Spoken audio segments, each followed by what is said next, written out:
ঢাকা বিশ্ববিদ্যালয় কেন্দ্রীয় ছাত্র সংসদ ডাকসু এবং হল সংসদ নির্বাচনে ভোট গণনা শেষে একে একে ঘোষণা করা হচ্ছে ফলাফল। রাতভর বিশ্ববিদ্যালয়ের বিভিন্ন কেন্দ্র থেকে হল সংসদের ফলাফল প্রকাশ পেয়েছে, তবে এখনও ঘোষণা হয়নি কেন্দ্রীয় সংসদের সব পদে চূড়ান্ত ফলাফল। হলভিত্তিক ফলাফলে এগিয়ে রয়েছেন ইসলামী ছাত্র শিবির সমর্থিত ঐক্যবদ্ধ শিক্ষার্থী জোটের প্রার্থীরা। ভিপি পদে সাদিক কায়েম, জিএস পদে SM ফরহাদ এবং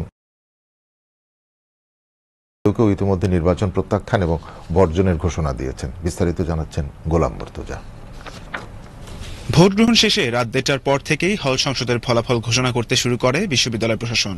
অমর একুশে হল, সুফিয়া কামাল হল, ফজল হক মুসলিম হল, শহীদুল্লাহ হল সহ বেশ কয়েকটি হলে ভিপি, জিএস ও এজিএস তিনটি গুরুত্বপূর্ণ পদেই এগিয়ে রয়েছেন ইসলামী ছাত্র শিবির সমর্থিত ঐক্যবদ্ধ শিক্ষার্থী জোটের প্রার্থীরা। বিশেষ করে ভিপি পদে সাদিক কায়েম এবং জিএস পদে SM ফরহাদ একাধিক হলে ব্যবধান রেখে এগিয়ে রয়েছেন। এজিএস পদে একই প্যানেলের মহিউদ্দিন খানও কয়েকটি কেন্দ্রে পেয়ে যাচ্ছেন বড় ব্যবধানের ভোট। তবে ব্যতিক্রম দেখা গেছে জগন্নাথ হলের মতো কয়েকটি হলে। সেখানে ভিপি পদে এগিয়ে আছেন ছাত্রদল সমর্থিত প্যানেলের প্রার্থী আবিদুল ইসলাম খান। জিএস ও এজিএস পদেও একই হলে ভালো ফল করেছেন ছাত্রদলের প্রার্থীরা।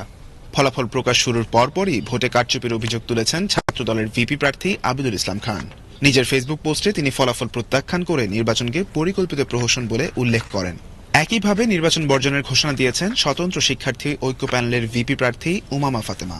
তার অভিযোগ, পুরো প্রক্রিয়া ছিল নির্লজ্জ কারচুপি, যার দায় ঢাকা বিশ্ববিদ্যালয় প্রশাসনের। অন্যদিকে ছাত্রদলের জিএস প্রার্থী শেখ তানভীর বারী হামিম ফলাফলে হতাশা জানালেও শিক্ষার্থীদের রায়কে সম্মান জানানোর ঘোষণা দিয়েছেন। হল ভিত্তিক ফলাফলের এই চিত্রে এখনো চূড়ান্ত হয়নি কেন্দ্রীয় সংসদের ফলাফল। সবার চোখ এখন বিশ্ববিদ্যালয় প্রশাসনের দিকে।